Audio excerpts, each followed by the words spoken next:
Puji nama Tuhan, Shalom, selamat pagi Bapak Ibu. Apa kabarnya pagi hari ini? Dahsyat ya. Hari ini kita akan belajar bersama-sama, kita akan menangkap apa yang menjadi pesan Tuhan di dalam kehidupan setiap kita. Pesannya adalah bangkitkan yang lumpuh. Bangkitkan yang lumpuh. Pesan ini sekaligus menjadi visi baru Bapak Ibu. Visi yang baru RDMB 2024 ya. Kita bersyukur bahwa Tuhan baik. Tuhan memberikan pesan ini kepada setiap kita ya. Kalau kita perhatikan Bapak Ibu, lewat pesannya ini kita diberikan sebuah tanggung jawab yang sangat besar dan luar biasa Bapak Ibu. Ya tentunya kita harus responi ini dengan baik dan kita boleh lakukan di dalam kehidupan setiap kita ya. Ya, ini yang Tuhan percayakan, tanggung jawab yang sangat besar ya. Nah, Bapak Ibu yang terkasih di dalam nama Tuhan Yesus, berbicara tentang kelumpuhan ya. Pernahkah kita melihat orang yang lumpuh Bapak Ibu? Sebagian dari kita mungkin pernah ya. Ya. Kalau kita perhatikan orang yang lumpuh itu tidak bisa melakukan apapun sebenarnya Bapak Ibu. Orang yang lumpuh pergerakannya itu sangat terbatas. Ya. Bahkan saya mau sampaikan bahwa untuk ngurus dirinya sendiri saja ya. Ya, mungkin juga kesulitan ya. Orang lumpuh biasanya bergantung kepada orang-orang di sekitarnya. Ya. Di dalam keluarga saya Bapak Ibu, di dalam keluarga ini ada om saya ya, mengalami kelumpuhan. Sampai saat ini. Ya. Padahal beberapa tahun yang lalu Bapak Ibu ada di Bandung. Datang ke Bandung masih kelihatan sehat. Namun berjalannya waktu saya dapat kabar nih dari keluarga. Om saya ini udah gak bisa berjalan sama sekali. Duduk di kursi pun sulit karena kakinya mulai kaku. Ya ketika kami video call saya lihat waduh sangat ya sedih ya, kasihan gitu ya maksudnya ya. Dan gak bisa ngapa-ngapain. Ya. Apa yang terjadi? Putus asa. Melihat keadaannya yang seperti itu. Saya ketika pesan ini datang Bapak Ibu, saya langsung ingat iya ya. Ada tugas kita sebagai orang-orang percaya untuk membangkitkan orang-orang lumpuh. Gak ada yang mustahil bagi Tuhan Bapak Ibu.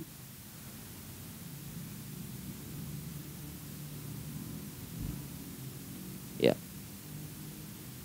Berbicara tentang kelumpuhan bukan berbicara tentang kelumpuhan secara fisik saja. Tetapi ada kelumpuhan-kelumpuhan yang lainnya. Pak Ishak sampaikan kemarin ketidakberfungsian seorang imam. Ketidakberfungsian seorang istri, seorang anak dalam hal melakukan tugas dan fungsinya. Itu juga dikategorikan sebagai kelumpuhan loh. Coba kita renungkan. Kelumpuhan itu bukan hanya secara fisik saja. Tapi waktu seseorang tidak berfungsi itu juga kelumpuhan ternyata.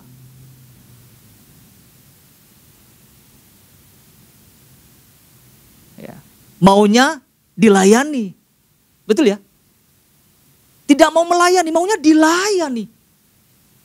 Itu kategori orang yang lumpuh, sedang mengalami kelumpuhan.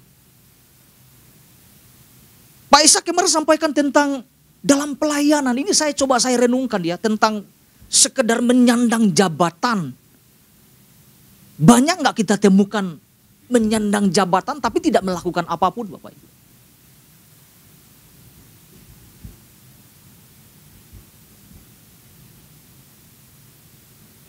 Mulai-mulai tidak ada inisiatif untuk melakukan sesuatu. Itu kelumpuhan. Mengharapkan orang lain bergerak. Padahal ada jabatan yang diembannya gitu. Itu ngeri-ngeri sedap Bapak Ibu. Ini terjadi di kalangan pelayanan. Ini jangan sampai terjadi di dalam kehidupan setiap kita. Saya mau tambahkan gini Bapak Ibu. Ketidaktaatan juga ternyata bisa dikategorikan tentang kelumpuhan. Ketidaktaatan. Ada hati yang menolak firman. Ada hati yang tidak tunduk terhadap perintah. Itu masuk dalam kategori kelumpuhan. Ada orang-orang yang terus mengeraskan hati. Tidak mau merespon firman. Jangan sampai kita ada dalam posisi itu ya. Atau kita masuk dalam kategori itu. Jangan sampai Bapak Ibu. Tugas kita adalah gini, menangkap visi Tuhan ini. Ya. Dan kita harus terus bergerak maju. Tentunya dalam arahan Tuhan Bapak Ibu. Ya, ini yang sama-sama kita tangkap Bapak Ibu. Kita lihat firman Tuhan, Kisah Para Rasul pasal 14. Ini menjadi dasar pesan Tuhan dan visi Tuhan juga ini dalam kehidupan setiap kita Bapak Ibu. Di tahun 2024. Kisah Para Rasul pasal 14 ayat 8 sampai 10. Saya akan bacakan untuk kita semuanya Bapak Ibu. Ayat 8 berkata, di Listra ada seorang yang duduk saja karena lemah kakinya dan lumpuh sejak ia dilahirkan dan belum pernah dapat berjalan. Ayat 9, ia duduk mendengarkan ketika Paulus berbicara dan Paulus menatap dia dan melihat bahwa ia beriman dan dapat disembuhkan. Ayat 10, lalu kata Paulus dengan suara nyaring, berdirilah tegak di atas kakimu. Dan orang itu melonjak berdiri, lalu apa? Berjalan kian kemari. Sesuatu yang luar biasa terjadi atas orang yang lumpuh itu Bapak Ibu. Ya, Pak Ishak sudah jelaskan tentang ini Bapak Ibu, bisa saksikan di YouTube ya secara lengkap ya. Latar belakang dan sebagainya sudah disampaikan secara jelas ya Bapak Ibu ya.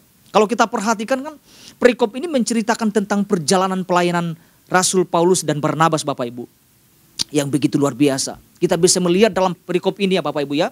Ada tanda-tanda mujizat yang menyertai pelayanan mereka. Ya. Dan bahkan Alkitab mengatakan ada banyak jiwa-jiwa yang diselamatkan. Lewat apa? Lewat pemberitaan mereka. Bapak Ibu bisa lihat di ayat 1. Dikatakan baik orang Yahudi maupun orang Yunani menjadi percaya. Itu tidak sedikit loh Bapak Ibu. Ada banyak orang-orang yang menjadi percaya kepada Kristus. Kepada Injil yang diberitakan oleh Paulus dan Barnabas. Ya. Betul, apa yang terjadi dalam pelayanan mereka itu dahsyat dan luar biasa. Namun kita harus ingat juga dalam perjalanan itu Bapak Ibu. Ternyata tidak sedikit tantangan yang mereka hadapi loh di dalam pelayanan mereka. Ada begitu banyak tantangan yang mereka hadapi. Ada begitu banyak kesulitan yang mereka hadapi. Ada begitu banyak ancaman-ancaman dari pihak-pihak orang-orang yang ada di sana.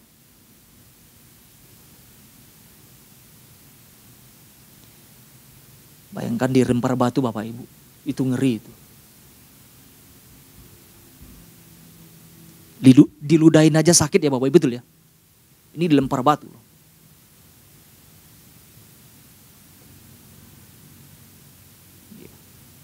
Tapi itu tidak menyurutkan Paulus dan Barnabas untuk berhenti untuk memberitakan Injil. Tidak loh. Makin kejamnya aniaya, ancaman yang terjadi dalam kehidupan mereka. Mereka makin terbang tinggi. Itu dalam bahasa yang saya pakai Bapak Ibu. Mereka terus ke wilayah-wilayah yang lain. Untuk memberitakan apa? Memberitakan firman Tuhan. Saya mau tanya tentang bahan bakar mereka apa Bapak Ibu?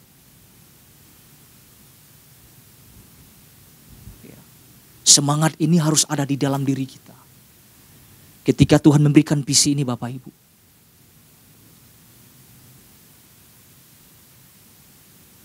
Jangan sampai sekedar, ya kita dapat visi setelah itu lewat begitu saja.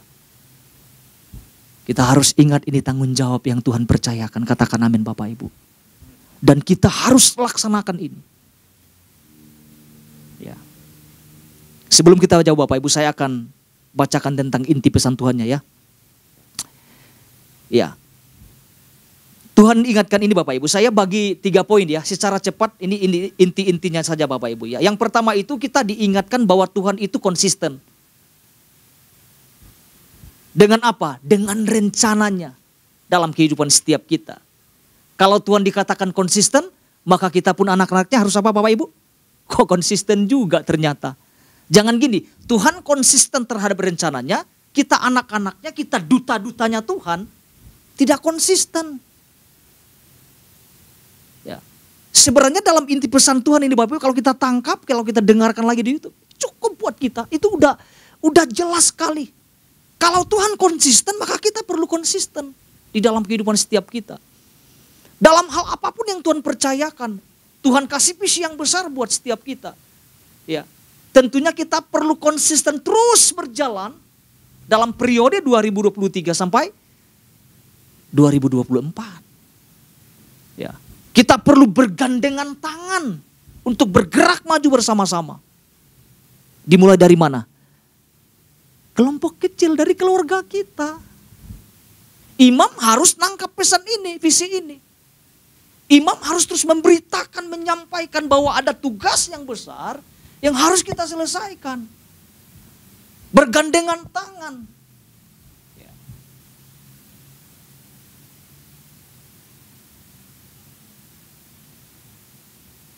Ini selalu harus kita kobarkan di dalam lingkup-lingkup kecil dalam keluarga kita.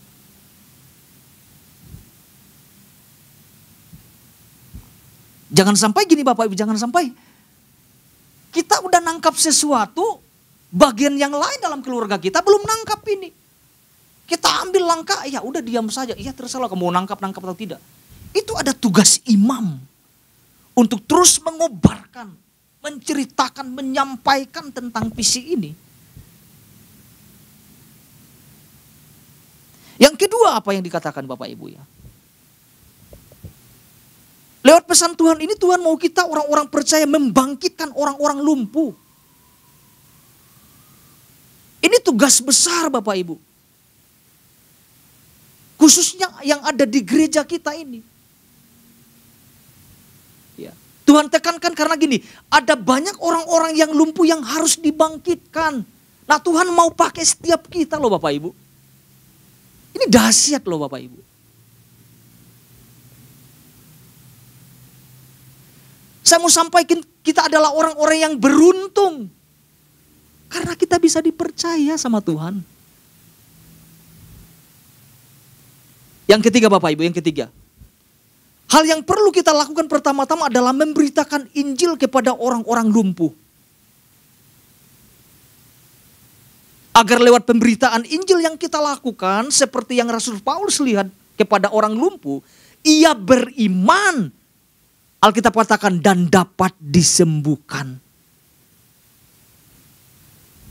Wow, ini yang Tuhan percayakan Bapak Ibu. Dahsyat dan luar biasa. Saya yakin dan percaya setiap kita meresponnya dengan baik. Kita tangkap dengan baik. Jadi tugas kita bergerak aktif Bapak Ibu. Untuk memberitakan, untuk membangkitkan orang-orang yang sedang mengalami kelumpuhan. Ya, banyak hal tentang kelumpuhan Bapak Ibu kita sudah belajar ya. Ya, kita harus bergerak terus maju. Baik orang tua, orang muda, anak-anak kecil harus bergerak bersama-sama. Ya. Ada dua hal yang disampaikan Pak Ishak secara cepat Bapak Ibu.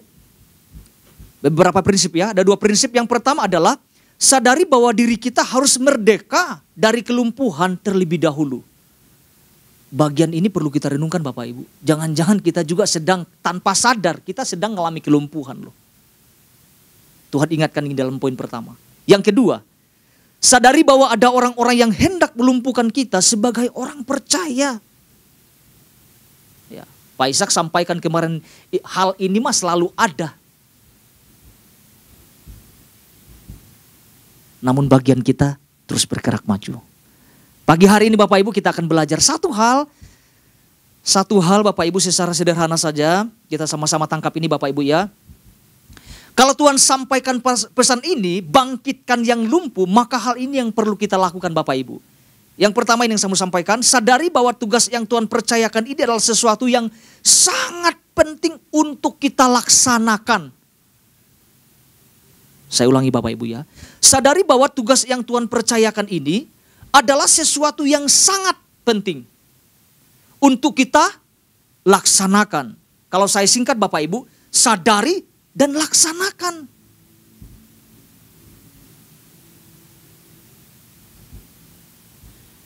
banyak orang-orang percaya tidak menyadari ini.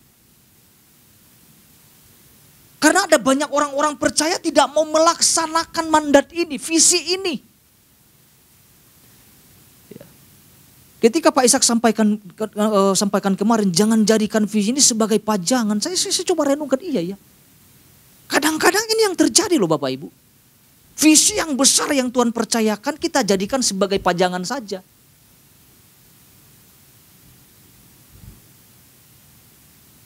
Jangan sampai berlalu loh Bapak Ibu. Tuhan tuh konsisten loh. Dari awal Tuhan sudah bicara bahwa Dia konsisten.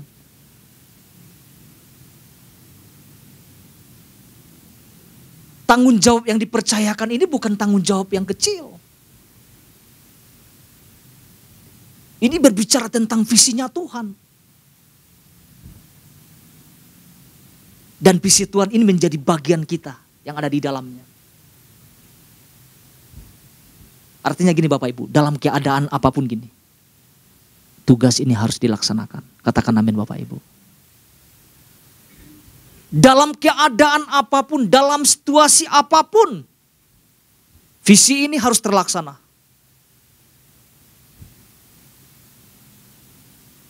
Baik keadaan kita mungkin sedang tidak membaik. Keuangan kita mungkin sedang tidak membaik. Keluarga kita mungkin sedang tidak membaik. Saya mau sampaikan bahwa visi ini harus terlaksana di dalam kehidupan setiap kita. Kita bergerak dimulai dalam keluarga, kelompok komunitas kita, ada komsel. Mulai. Tapi bersama-sama Bapak Ibu.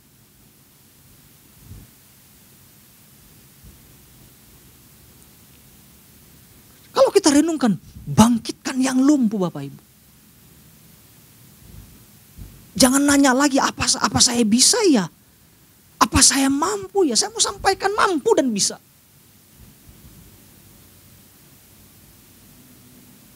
Nah kita mau belajar Bapak Ibu, kita mau belajar bersama-sama ya. Lewat kehidupan pelayanan Rasul Paulus dan Barnabas.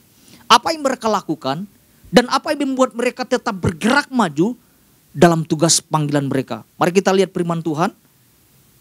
Di ayat yang sama Bapak Ibu ya, tetapi kita akan lihat ayat 9 sampai 10 saja. Ada sesuatu yang luar biasa di sini di ayat ini Bapak Ibu. Ayat 9 berkata gini. Puji Tuhan, ia duduk mendengarkan. Ketika Paulus berbicara dan Paulus menatap dia dan melihat bahwa ia beriman dan dapat disembuhkan. Ayat 10.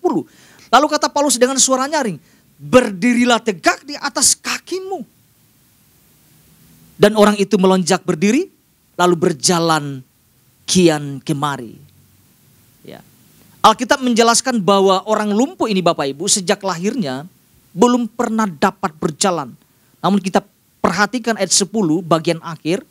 Dan orang itu melonjak berdiri lalu berjalan kian kemari. Apa kuncinya? Kita akan melihat dua kunci di sini Bapak Ibu. Dua kunci sehingga orang lumpuh itu dibangkitkan dari kelumpuhannya. Yang pertama, orang lumpuh harus mendengarkan Injil terlebih dahulu. Ini kuncinya Bapak Ibu. Orang lumpuh, ya bukan hanya lumpuh secara fisik Bapak Ibu ya, harus mendengarkan Injil terlebih dahulu. Yang saya mau sampaikan gini, pusat pemberitaannya itu harus jelas. Ya.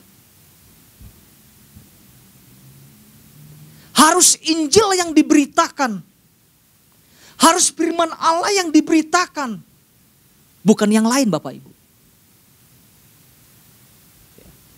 Bukan berita-berita sampah yang kita sebarkan, yang kita beritakan. Entah itu ngegosip lah.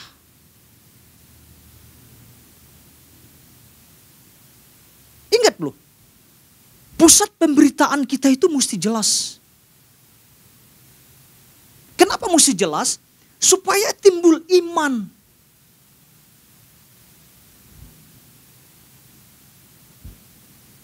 Firman Tuhan berkata di dalam Roma pasal 10 ayat 17, iman timbul dari pendengaran dan pendengaran oleh firman Kristus. Ya. Ketika Injil diberitakan, maka yang timbul adalah iman.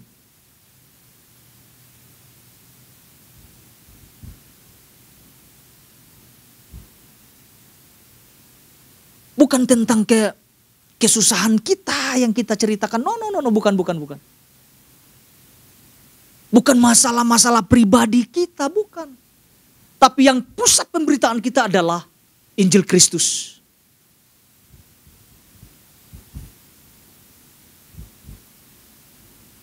Ya, di dalam Ibrani pasal 11 ayat 1. Iman adalah dasar dari segala sesuatu. Tanpa iman orang gak bisa dibangkitkan.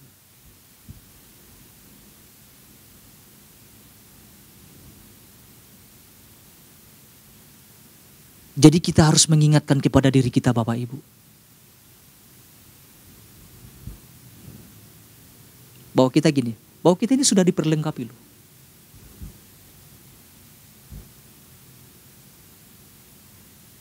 Kalau boleh saya sampaikan, setiap hari kita bahas firman terus Bapak Ibu. Di gereja kita di tempat ini. Ada pesan Tuhan yang terus kita terima. Itu memperkaya kita.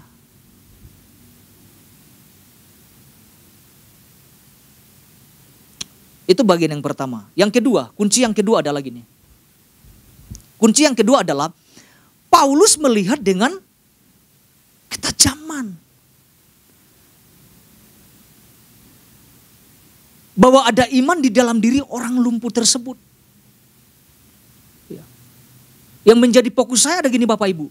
Melihat dengan ketajaman. Pak Ishak juga kemarin sudah sampaikan. Ternyata ini bagian yang sangat terpenting. Pertanyaan ini, bagaimana kalau Paulus tidak melihat dengan ketajaman seperti itu Bapak Ibu? Orang lumpuh itu tidak akan bisa bangkit dan berjalan. Tapi dalam pemberitaan itu Paulus melihat dengan mata iman juga melihatnya. Dari mana kita bisa melihat orang beriman atau tidaknya Bapak Ibu? Kalau seseorang tidak punya ketajaman tidak bisa. Kalau ukuran kita karena dia melayani pasti orang beriman. Ahli Taurat juga melayani.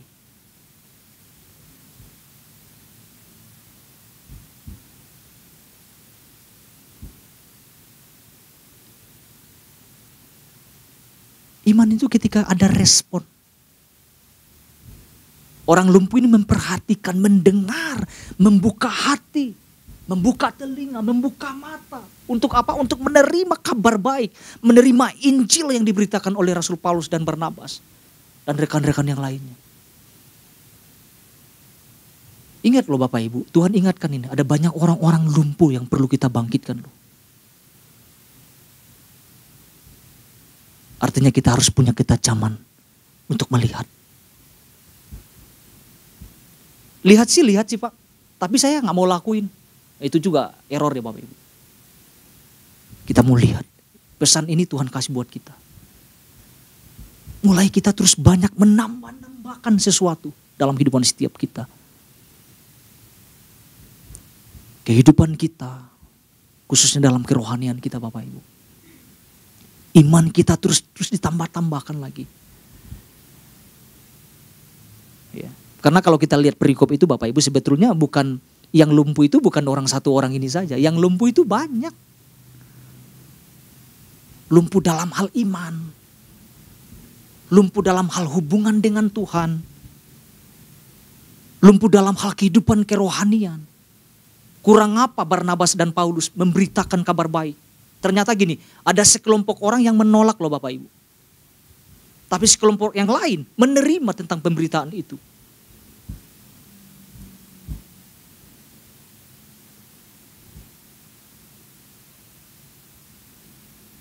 Ya.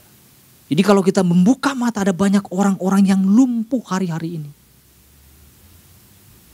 Hanya mendengar tentang Yesus, tetapi tidak menjadikan Yesus sebagai juru selamat dan sebagai raja yang memerintah dalam kehidupannya. Adanya abai Bapak Ibu. Oh iya, tahu tentang Tuhan, tapi tidak menjadikan dia sebagai raja atas kehidupannya.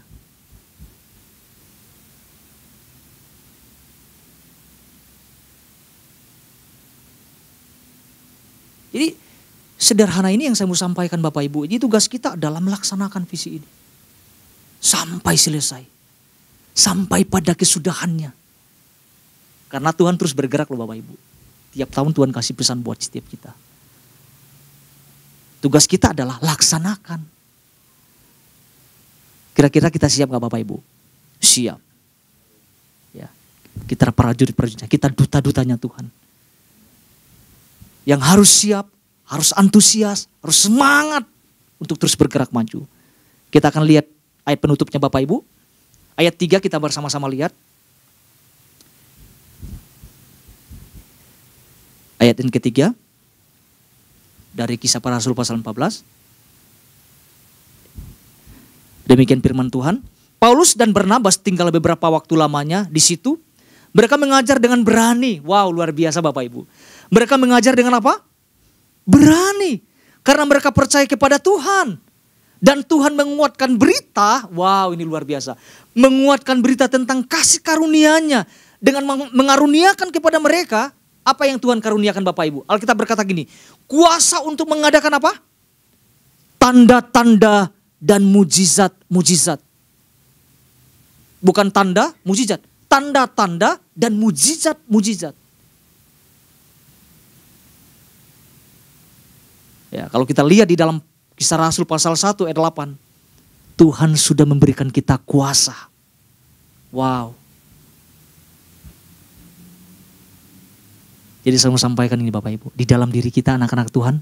Ada apa Bapak Ibu? Ada kuasa Tuhan yang tidak terbatas. Jadi tugas kita laksanakan, selesaikan sampai pada kesudahannya.